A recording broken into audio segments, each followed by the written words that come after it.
You spot a stunning TV at Sam's Club, convinced you found the ultimate deal, until you bring it home and the magic vanishes. That's no accident. What Sam's Club doesn't tell you about their TVs is that those dazzling screens are designed to look flawless in-store, cranked to demo mode and boosted by harsh warehouse lighting. The catch? The picture, hardware, even the warranty. None of it's quite what you expect. Why do TVs here use secret model numbers and hidden shortcuts to shave off true value? And how do these tricks end up costing you long after checkout? The truth behind that bargain is about to get uncomfortable. Walk up to any TV at Sam's Club and you'll notice the picture leaps off the screen. Colors cranked, motion buttery smooth, every frame engineered to catch your eye. That's no accident. These TVs arrive locked in demo mode, sometimes called retail or store mode, a setting built to outshine every other display on the floor. But here's the twist. What you see in that aisle is not what you'll get at home. Demo mode isn't just a brighter picture, it's a carefully tuned sales pitch. The TV cycles through promotional loops, pumping up brightness, contrast, and saturation far past normal levels. Motion smoothing kicks in, making everything, even old sitcom reruns, look hyper-real. If you try to tweak the settings, demo mode snaps them back every few minutes, erasing your changes. The TV is programmed to resist you, all to keep the showroom illusion alive. There's a way out, but you have to know where to look. Most shoppers never realize the trick, but the escape route is buried in the menus. And it's surprisingly similar across big brands. Take Samsung, a top seller at Sam's Club. Grab the remote and hit home, then scroll to settings. From there, find general and privacy, then system manager. Deep in that menu sits usage mode. Select it and the TV will ask for a PIN. The default is almost always 4 zeros, 0000. Enter that and you'll see two options, retail mode and home mode. Choose home mode. That single step disables the in-store enhancements, unlocking the real picture quality the TV can deliver in your living room. LG, TCL, Sony, Vizio, Hisense, they all hide similar toggles, though the menu names might change. On LG, it's under All Settings, then General, then System. TCL's Roku models tuck Demo mode under Advanced System Settings. Vizio usually buries Store Demo inside Reset and Admin. If you're asked for a PIN, try 0000 or 1234. Some Warehouse Club models even prompt you to pick a mode during setup, but if you missed it, you can always return to the menus and switch. Why make it so hidden? Because Demo mode is designed for the store, not your home. It overrides your preferences, locks out certain features, and resets every tweak you make. Leave it on, and you'll never see the TV's true potential. Worse, you might spend hours fiddling with settings, wondering why nothing sticks. That's by design. Once you switch to home mode, the TV stops fighting you. Picture settings stay put. Motion smoothing, that so-called soap opera effect, can be turned off for good. Brightness and color balance finally match what you'll see in your own space. It's the only way to judge the real quality of the TV you're about to buy. Next time you're tempted by a display that looks too good to be true, grab the remote and check the usage mode for yourself. If the store won't let you, that's a red flag. The real test of a TV isn't how it looks in demo mode, but how it performs when you're in control, at home, with the lights down and the hype switched off. Step onto the Sam's Club sales floor, and the light itself joins the sales pitch. Overhead, LED lights blaze at more than 1,000 lux, flooding every aisle and bouncing off those glossy TV screens. In this environment, the TVs don't just look good, they look supercharged. It's not just the settings in demo mode doing the work. The warehouse itself is engineered to make every pixel pop. Most living rooms hover between 50 and 200 lux. But Sam's Club floors routinely clock in at 5 times that, sometimes even more. When a TV's set to demo mode, it can push out as much as 950 nits of brightness to compete with the glare. That's a technical way of saying the screen is blazing, designed to punch through all that light and catch your eye from across the aisle. But the moment that TV leaves the store and lands in your home, the world changes. Back in your living room, the same TV, now switched to home mode, drops to around 550 nits, sometimes less. The picture that once looked dazzling suddenly appears muted, even dull. It's not broken, it's just out of its element. The bright warehouse lighting masked flaws and exaggerated strengths. At home, with softer lamps and shaded windows, every limitation becomes visible. Blacks that seemed inky in the store now look washed out. Colors that leapt off the screen start to blend into the background. The numbers don't lie. A simple light meter shows the difference. Over 1,000 lux in the store, 100 or less at home. That's why the TV's factory settings in demo mode are so extreme. They're compensating for an environment designed to overwhelm your senses. Even the best panels can't replicate that punch. Without the same lighting, and most people don't want their living room to feel like a warehouse. The environment acts as a silent accomplice, helping every screen look its best while hiding the reality you'll face at home. It's a trick of the light, pure and simple. The real test isn't how a TV looks under those searing LEDs, but how it performs where you'll actually watch it. And that's where the illusion starts to fall apart. Scan the row of TV boxes at Sam's Club and a pattern jumps out. Model numbers that don't quite match anything you'll find at Best Buy, Walmart, or even on the manufacturer's own website. Take the TCL 75 S451, an enormous 75-inch screen, sold as a warehouse exclusive. The box boasts the same size, the same streaming apps, and the same bold branding as its retail cousin, the 75 S455. But open the spec sheets side by side and the differences start stacking up. First, the refresh rate. Both the Sam's Club 75 S451 and the 75 S455 from mainstream retailers use a native 60 Hz panel, even though the packaging might trumpet Motion Rate 120. That number isn't hardware, it's a marketing term for motion smoothing tricks, not true 120 Hz performance. Gamers hoping for buttery smooth action or sports fans looking to catch every detail will notice the difference the moment the action speeds up. True 120 Hz panels found on higher-end models like the TCL 6 series simply aren't part of the club exclusive deal. Then there's local dimming. The 75 S451 uses basic direct-lit LED backlighting. No local dimming zones, no full-array magic. In a dark room, this means blacks look more like gray, and high-contrast scenes lose their punch. Retail models in the 6 series class come with dozens of local dimming zones, but the Sam's Club 4 series sticks to the basics. The difference isn't obvious on a bright sales floor, but at home, it's hard to miss. HDMI ports are next on the chopping block. The club variant typically includes only 3 ports, sometimes just one with HDMI 2.1 support, while retail versions often have 4. For anyone juggling a soundbar, a streaming stick, and a game console, this means more unplugging and cable swapping, or buying an external switch. Even the audio hardware can be trimmed, with smaller speakers or missing subwoofers compared to higher-tier retail models. Online forums and Reddit threads fill with stories from buyers who only spot these omissions after unboxing. Screenshots of spec sheets, teardown photos, and user complaints pile up.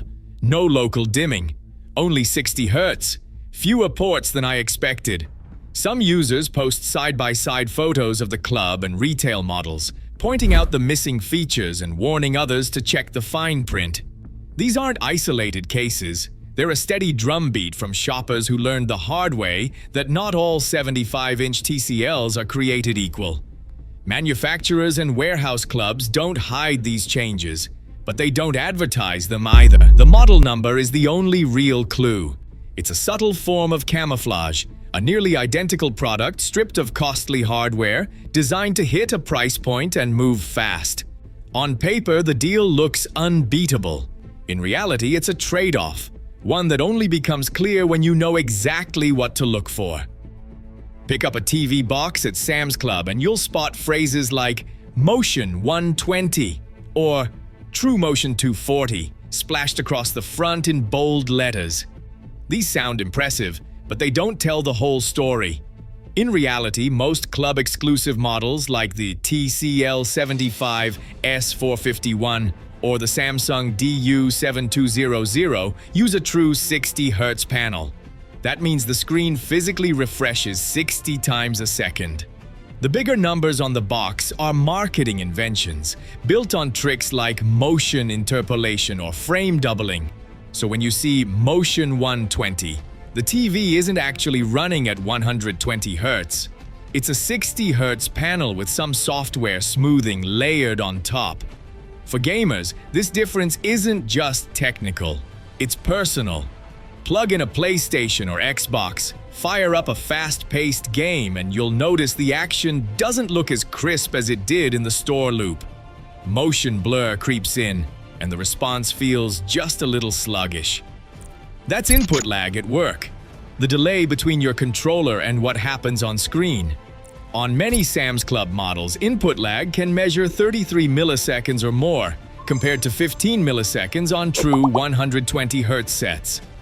It might not matter for a movie night, but for anyone chasing high scores or split-second headshots, that extra lag is the difference between victory and defeat. The confusion doesn't stop at motion. HDMI ports are another minefield. That 75-inch TV might only have one HDMI 2.1 port, the one you need for 4K gaming at high refresh rates. The rest are older HDMI 2.0, which max out at 60 Hz and can't handle the newest console's best features.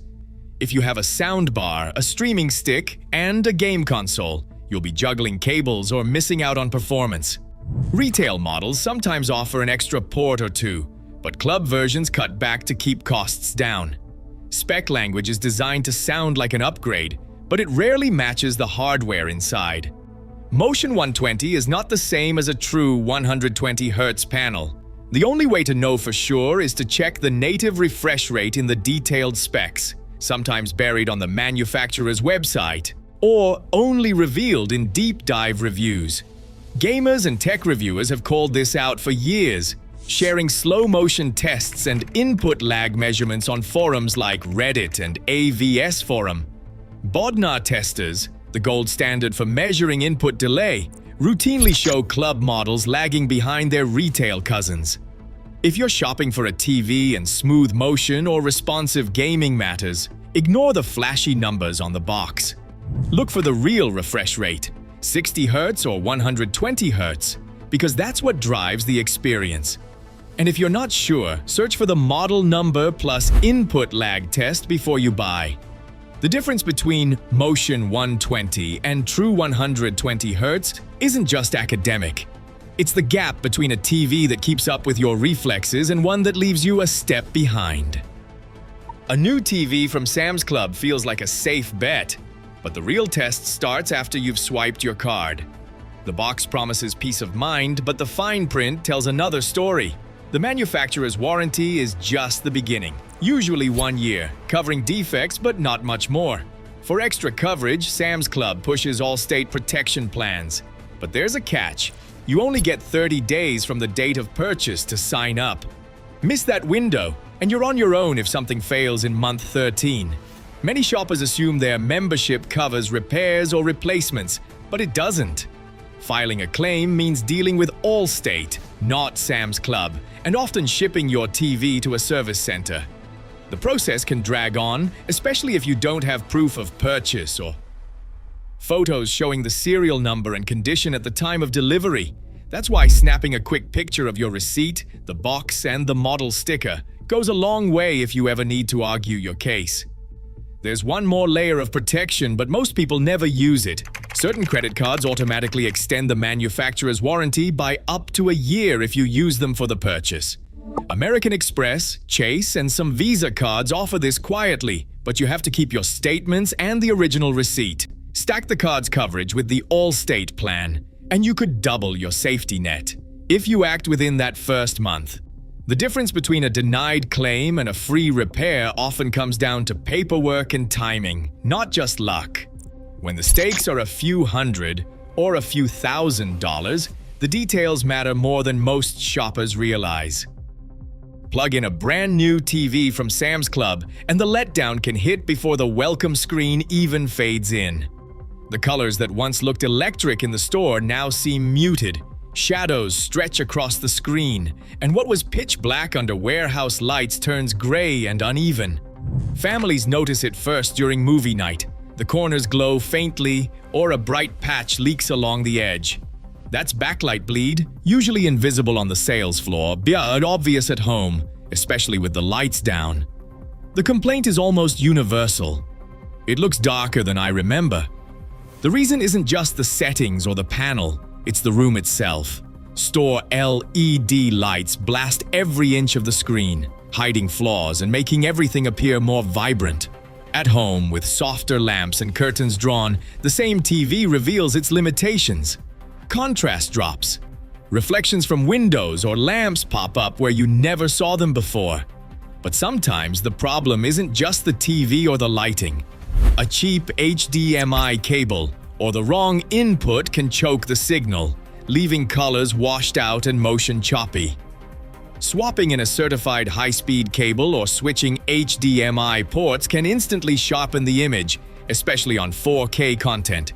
It's a small fix that feels like a win, proof that not every disappointment is permanent. Still, the shock is real. What looked like a cinematic upgrade in the store can feel like a step down at home, unless you know where to look and what to adjust. Buying a TV at Sam's Club doesn't start at the electronics aisle. It starts at the membership desk. The entry fee is $50 a year for basic access, or $110 for the Plus tier, and there's no way around it.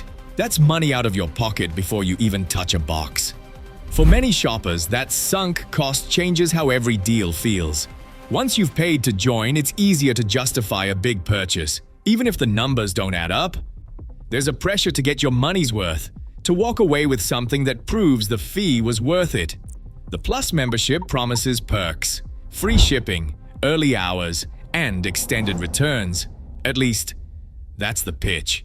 But when it comes to TVs, both membership levels face the same 90-day return window.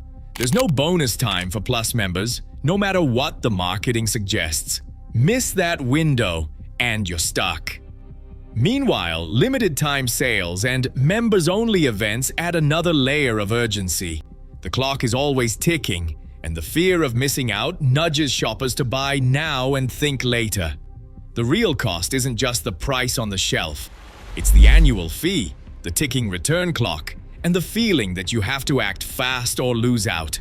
For every shopper hesitating in the aisle, the numbers are working quietly in the background, shaping decisions before a single TV leaves the store. In Sam's Club showrooms, TVs are set to demo mode, pushing brightness to nearly 950 nits under lights measured at over 1,000 lux. But at home, that same TV drops to around 550 nits, revealing flaws hidden in the store. Our investigation found that club-exclusive models like the 75-inch TCL often feature reduced specs such as no local dimming, 60 Hz panels, and fewer HDMI ports, facts confirmed by side-by-side comparisons and user forums. Manufacturer warranties and all-state protection plans require careful timing, and membership fees add to the real cost. Yet, not every technical downgrade or pricing tactic is fully disclosed, and exact model differences can be hard to trace.